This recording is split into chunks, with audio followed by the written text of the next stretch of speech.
لله نحمده ونستعينه ونستغفره ونعوذ بالله من شرور أنفسنا ومن سيئات أعمالنا من يهده الله فلا مضل له ومن يضلله فلا هادي له ونشهد أن لا إله إلا الله ونشهد أن محمدا عبده ورسوله أما بعد فأعوذ بالله من الشيطان الرجيم بسم الله الرحمن الرحيم قل إنما حرم ربي الفواحش ما ظهر منها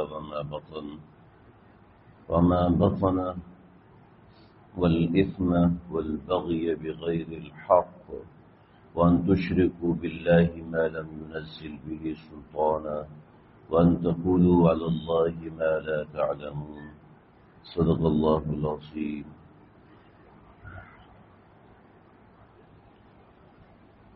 آج کے زمانے کا ایک بہت خطرناک ناسور ہے ہمارے آواز نہیں آ رہی، کیا کریں؟ ایکو بند کر دیں، ایکو تو بند کیا ہے، کیا ہوا کیا ہے؟ بند کر دیں، بند کر دیں، نماز خطبہ اس میں کریں.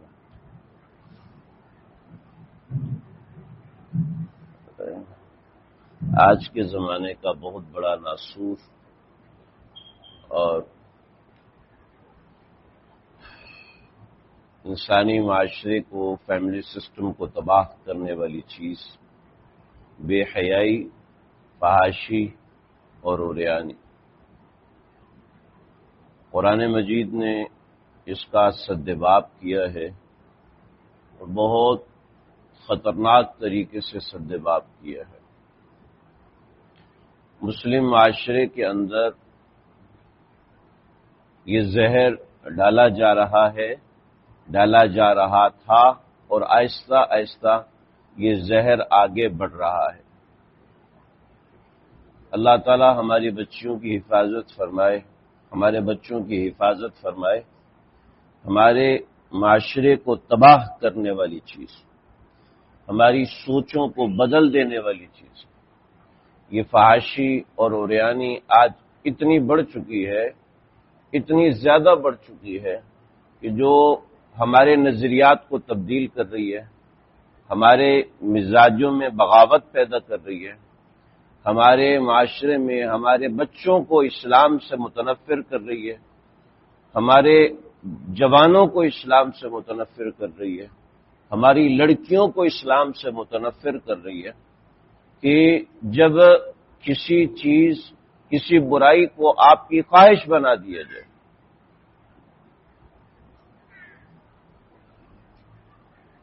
آواز کم کریں شاید صحیح ہو.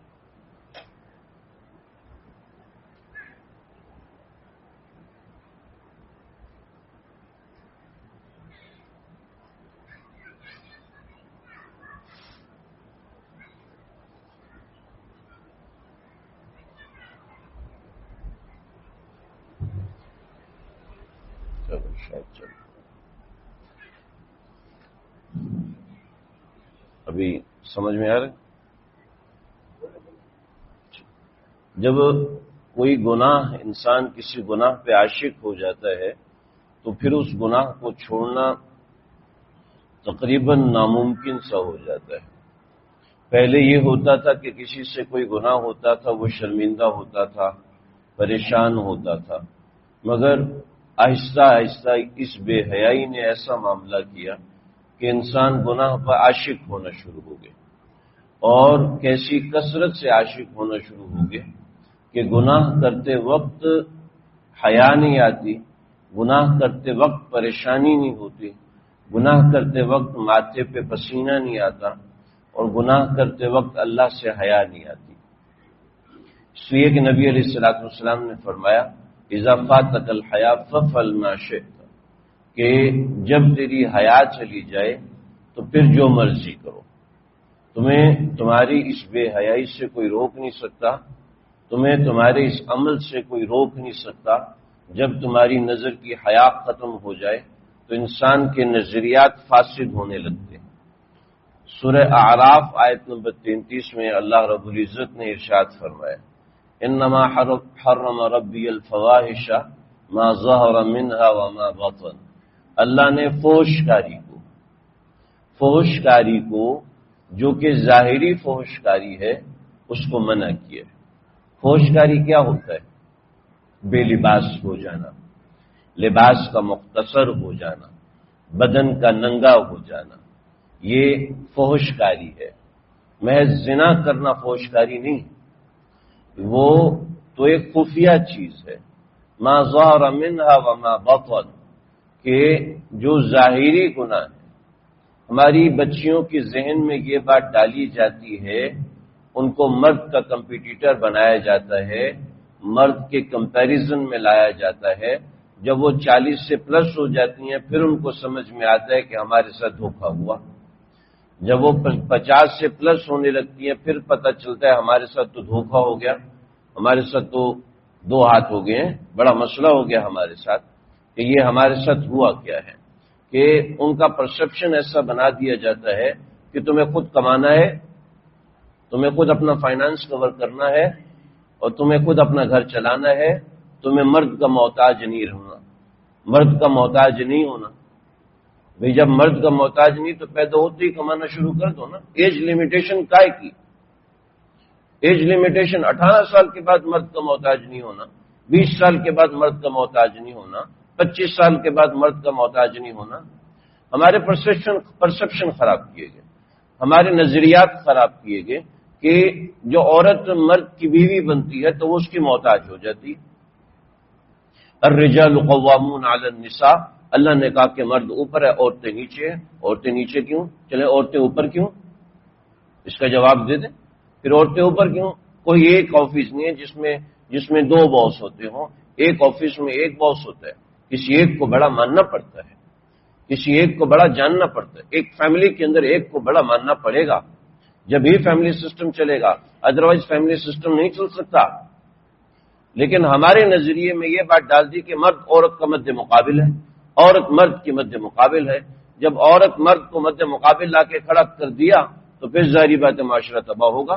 چنانچہ ہو رہا ہے کہ ہماری بچیوں کے اول کہتے ہیں رشتے نہیں آتے، اگر بچی پڑھی لکھی نہیں ہوگی تو پھر رشتے نہیں آئیں گے، اور جب رشتہ آتا ہے تو پھر یہ ڈیمانڈ ہوتی ہے کہ ہماری بچی کمائے گی، اور سامنے والے بھی یہ کہتے ہیں ہمیں وہ بچی چاہیے جو کمانے والی ہو۔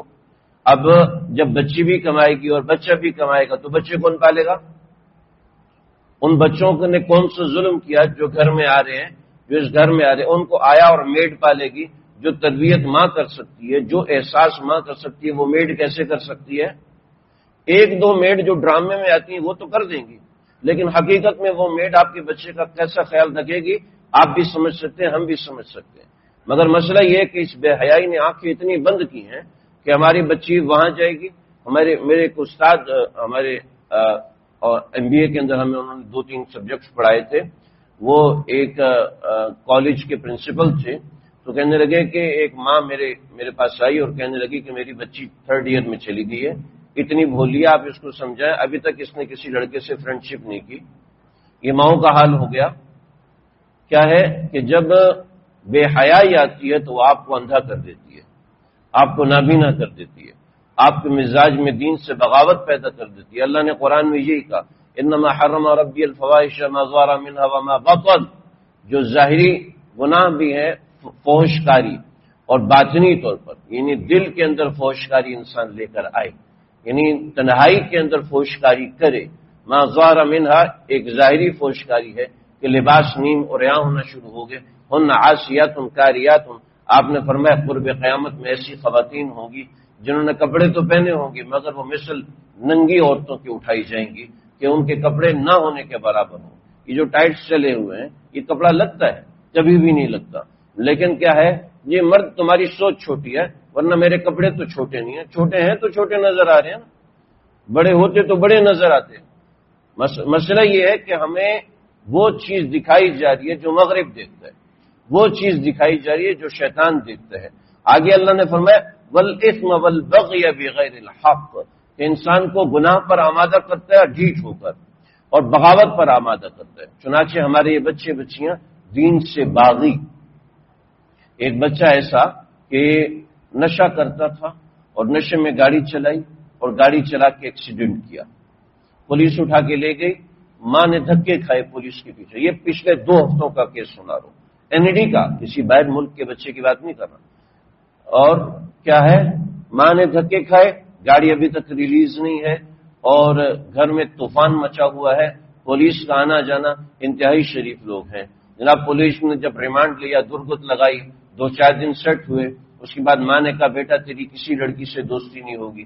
کہنے لگا امی یہ جو آپ ایکسٹریمسٹ ہو جاتی ہیں نا، یہ بڑا مسئلہ ہے. اب ایکسٹریمزم کا دائرہ کون لگائے گا؟ ایکسٹریمزم کا دائرہ تو اللہ نے لگایا کہ یہاں تک تمہاری حد ہے، اس سے آگے نہیں جا سکتے.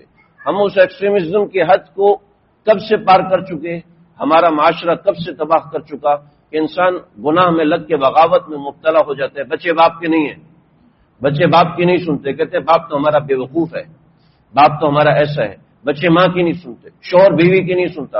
وہ آتا ہے گاڑی میں نیٹ فلکس دیکھتا ہوا آتا ہے اور بیوی گھر میں بیٹھ کے نیٹ فلکس دیکھ رہی ہے، فیس بک کے اوپر اس کے گروپس بنے ہوئے ہیں، وہاں سے ریسیپیز دیکھ کے بنا رہی ہے.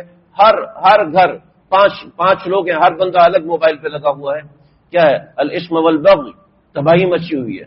فیملی سسٹم ختم ہوتے جا رہے ہیں جناب. شادی ہوئی ہے، 2 سال 3 سال ہم عیاشی کریں گے، اس کے بعد دیکھیں گے بچے کا. واٹ از دس؟ یہ تہذیب ہمیں کس نے دی؟ یہ ثقافت ہماری کہاں سے آئی؟ اسلام نے تو ہمیں یہ ثقافت نہیں دی، یہ تہذیب ہمیں اسلام نے نہیں سکھائی. میں ابھی اس 2 ہفتے میں میرے 3-4 سفر ہوئے ہیں. آپ یقین کیجئے پوری گاڑی، آپ یقین کیجئے ہر بس اسٹاپ، ہر جگہ ڈرائیور ہے، کنڈکٹر ہے یا جو بھی ہے، وہ سارے کے سارے ہر بندہ موبائل کے اندر، یا تو اگر آپ کاؤنٹر پہ جاتے تو کاؤنٹر والا موبائل لے کے بیٹھا ہے اور اس کے اندر وہ شاپنگ کر رہا ہے اور شارٹس دیکھ رہا ہے، ٹک ٹاک دیکھ رہا ہے. اور کتنی ہر ہفتہ پاکستان میں ملٹیپل، ہر ہفتہ جو ملٹیپل ہو رہا ہے، ہر ہفتے میں کوئی 1-2 ٹک ٹاکر کا قتل ہو رہا ہے پاکستان کے اندر. اور پھر بھی ہمیں سمجھ میں نہیں آ رہی.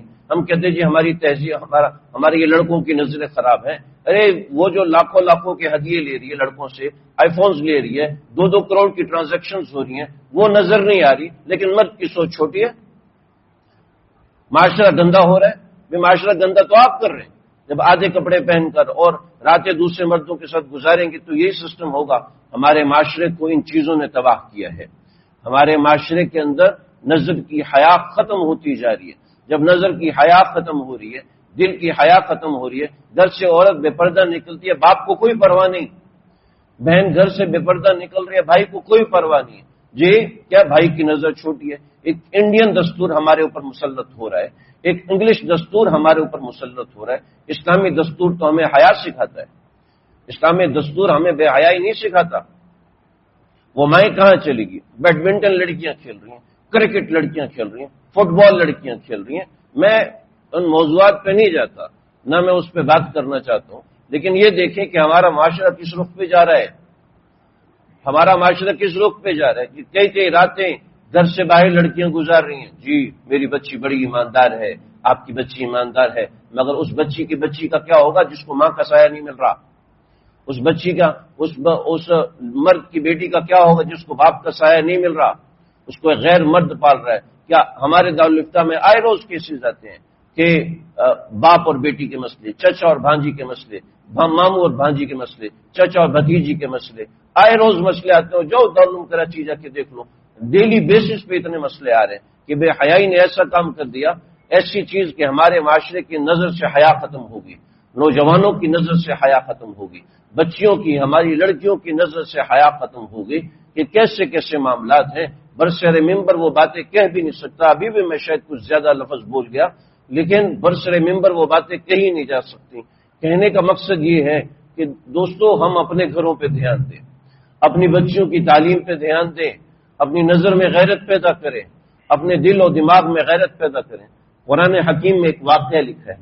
سیدنا موسیٰ علیہ نبینا علیہ الصلوۃ والسلام یہ فرعون کے گھر میں پرورش پائی، مگر فرعون کے گھر کے اندر 25-30 سال رہنے کے بعد کیا معاملہ ہوا کہ 2 مرد آپس میں لڑ رہے تھے اور ایک غلط تھا اور ایک صحیح تھا. حضرت موسیٰ علیہ الصلوۃ والسلام نے اس بندے کو دھکا دیا اور فوقظ موسیٰ فقضى علیہ.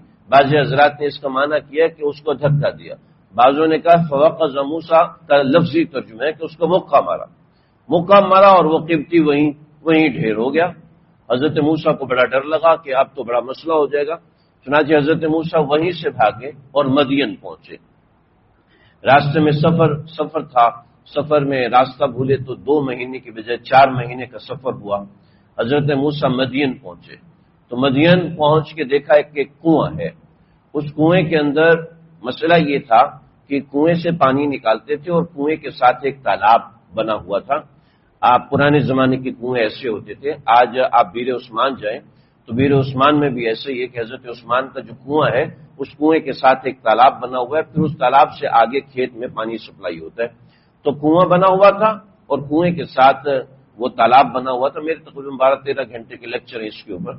تو حضرت موسیٰ علیہ السلام نے دیکھا کہ جو بندہ اندر سے پانی نکالتا ہے، پانی نکال کے اس تالاب میں ڈالتا ہے اور پھر اس کے جانور اس سے پانی پیتے ہیں، تو 2 جوان لڑکیاں وہاں پہ کھڑی ہوئی ہیں اور کھڑے ہو کے اپنے باری کا انتظار کر رہی ہیں۔ جو پانی نکالتا ہے وہ ڈالتا ہے۔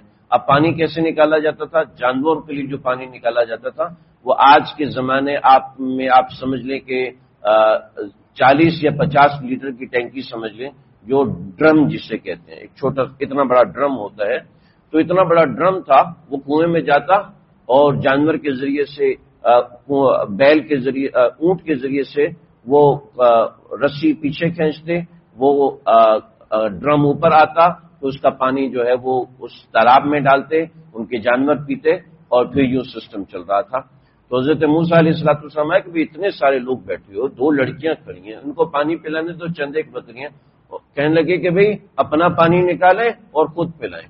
کہا ٹھیک ہے میں ان کے لیے پانی نکالتا ہوں۔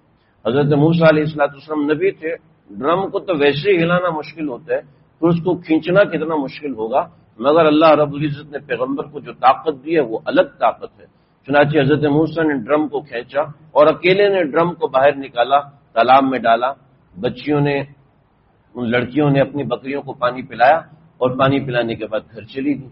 گھر گئیں تو یہ 2 بچیاں حضرت شعیب علیہ السلام کی بیٹیاں تھیں، علی اختلاف الروایات۔ حضرت شعیب علیہ السلام نے فرمایا کہ آج جلدی آ گئی ہو، خیریت ہے؟ تو کہنے لگی کہ اصل میں ایسا ہوا کہ آج ایک نوجوان تھا، وہ آیا اور اس نے ہمیں پانی اس طرح نکال کے دیا۔ تو حضرت شعیب علیہ السلام نے فرمایا کہ جاؤ اس کو بلا کے لاؤ۔ تو جب وہ بچی آئی ہے، جب وہ جوان لڑکی آئی ہے تو اللہ رب العزت نے اس کا ایک نقشہ کھینچا ہے قرآن مجید میں، اور وہ نقشہ ہے وجاءت علی استحیاء، وہ عورت آئی ہے علی استحیاء، اصل میں عربی اس کی بنتی ہے وجاءت حیاء، وہ حیا کے ساتھ آئی، مگر اللہ رب العزت نے ایک لفظ بڑھایا علی استحیاء۔ علی استحیاء ایک اعلیٰ کا اضافہ کیا اور ایک الف اور شین کا اضافہ کیا، الف لام اس میں ویسے لگ جاتے، تو یہ 6 حروف کا اضافہ کیا۔ اس کا مطلب کیا ہے؟ اس کا مطلب آپ یہ سمجھیں کہ اللہ رب العزت نے ایک تشبیہ دی ہے، ایک شکل بنائی۔ کیا شکل بنائی ہے؟ کہ ایک جانور ہے، اس جانور کا نام ہے حیا، اس حیا کے اوپر سوار ہو کر وہ بچی آئی ہے، یہ اس کے معنی کی ایک شکل بن رہی ہے۔ وجاءت علی استحیاء، وہ پیک کرے حیا بن کے آئی اور حضرت موسیٰ علیہ السلام سے ٹو دا پوائنٹ بات کی۔ ٹو دا پوائنٹ بات کرنے کے بعد حضرت موسیٰ سے کہا کہ ہمارے گھر چلیے، ان ابی یدعوک، میرا ابو آپ کو بلا رہا ہے، ہمارے گھر چلیے، مگر مسئلہ ہے کہ میرے والد آپ کو بلا رہے ہیں۔ کیا ہے؟ کہ تمہیں اجر دیں، ما سقیت لنا، جو آپ نے ہمیں پانی پلایا اس کا اجر آپ کو دیں۔ تو حضرت موسیٰ نے کہا میں چلتا تو ہوں مگر میری کچھ شرط ہے۔ تو کیا شرط ہے؟ تو شرط یہ ہے کہ جو آپ نے پاؤں میں پازیب پہنے یہ اتارے، کہ اس کی آواز ایک جوان آدمی کے کان میں پڑے گی تو اس کی نظر خراب ہو سکتی ہے، اس کا دل خراب ہو سکتا ہے، لہٰذا آپ یہ پازیب اتاریں، ایک بات۔ دوسری بات، میں آگے چلوں گا اور آپ پیچھے چلیں گی، اور آپ پیچھے سے آواز دے کے مجھے نہیں بتائیں گی کہ دائیں مڑو یا بائیں مڑو، آپ ایک پتھر اٹھائیں گی اور دائیں طرف پھینکیں گی، میں سمجھ جاؤں گا کہ دائیں طرف جانا ہے۔ آپ ایک پتھر اٹھائیں گی، بائیں طرف پھینکیں گی، میں سمجھ جاؤں گا بائیں کی طرف جانا ہے۔ اللہ اکبر۔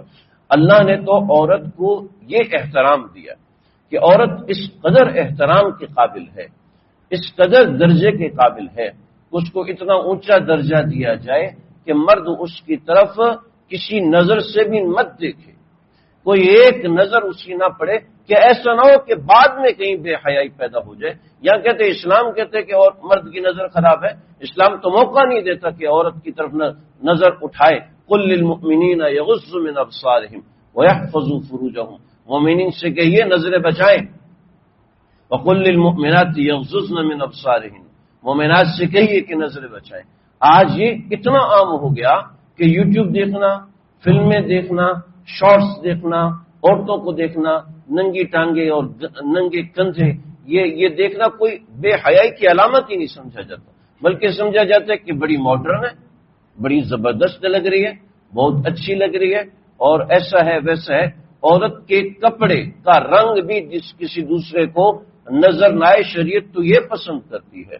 پھر اللہ رب العزت نے قرآن مجید میں وَقُلْ لِلْمُؤْمِنَاتِ يَغْضُضْنَ مِنْ أَبْصَارِهِنَّ وَيَحْفَظْنَ فُرُوجَهُنَّ وَلَا يُبْدِينَ زِينَتَهُنَّ، اپنی زینت کو مت ظاہر کریں، بلکہ آگے بڑی تاکید سے فرمایا وَلْيَضْرِبْنَ بِخُمُرِهِنَّ عَلَى جُيُوبِهِنَّ، کہ عورتیں اپنے گریبان کے اوپر چادر الگ سے ڈال کے رکھیں، وَلْيَضْرِبْنَ بِخُمُرِهِنَّ عَلَى جُيُوبِهِنَّ، اپنے گریبان پہ چادر الگ سے ڈال کے رکھیں۔ اللہ اکبر، میں وہ الفاظ نہیں کہہ سکتا مگر آپ سمجھ سکتے ہیں۔ اور وَلَا يَضْرِبْنَ بِأَرْجُلِهِنَّ لِيُعْلَمَ مَا يُخْفِينَ مِنْ زِينَتِهِنَّ، کہ عورتیں پاؤں ایسے زمین پہ رکھیں کہ ان کے پاؤں کی آواز بھی کسی کو نہ آئے۔ چنانچہ بعض حضرات نے کہا کہ عورت وہ جوتا پہنے جس میں ٹک ٹک کی آواز آتی ہے، یہ جوتا پہننا عورت کا مکروہ تحریمی ہے، حرام کے قریب ہے، کہ عورت ایسا جوتا نہ پہنے جو ایڑی والا سلیپر ہوتا ہے، وہ عورت نہ پہنے، اور ایسا سلیپر کہ جس کا سول جو ہے وہ بڑا ہارڈ ہوتا ہے کہ اس سے ٹک ٹک ٹک ٹک کی آواز آئے، اس لیے کہ عورت کے چلنے کی آواز بھی الگ ہوتی ہے، مرد کے چلنے کی آواز بھی الگ ہوتی ہے، دونوں میں فرق ہوتا ہے۔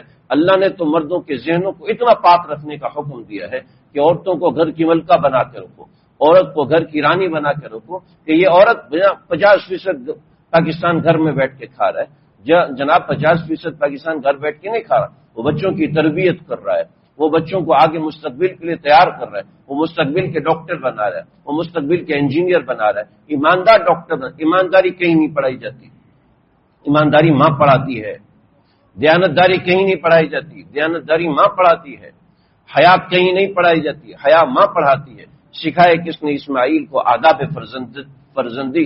یہ حضرت اسماعیل علیہ السلام کے بارے میں بتایا ہے کہ ان کو آداب فرزندی تو ماں نے سکھائے تھے، وہ مائیں ہوتی ہیں جو سکھاتے ہیں، میڈز نہیں سکھا سکتی، اور کنڈر گارڈن میں بچہ یہ چیزیں نہیں سیکھ سکتا جو ماں سکھاتی ہے۔